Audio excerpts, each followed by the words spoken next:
provinsi yang menghubungkan Labuh dan Banda Aceh.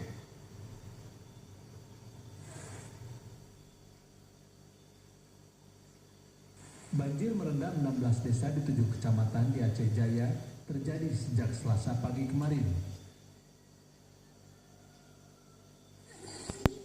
Hingga Selasa malam, banjir di beberapa tempat masih belum pula surut. Ketinggian banjir berkisar antara 50 cm hingga 1,5 meter.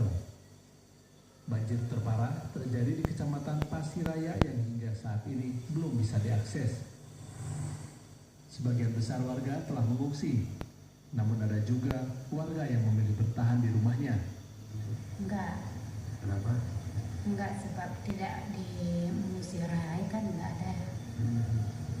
Jadi tinggal di sini, cuma di rumah, di panggung. Kalau bantuan Enggak ada. belum ya? Mungkin belum lah.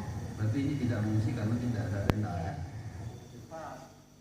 Penyebab banjir karena Sungai Tenom dan Sungai Pangam meluap di saat hujan dengan intensitas tinggi turun selama 2 hari terakhir. Selain merendam ribuan rumah, banjir yang melanda Aceh Jaya ini juga merendam jalan lintas provinsi yang menghubungkan Labuh dan Banda Aceh. Dari Aceh Jaya, Haidil Azhar, TV One mengabarkan.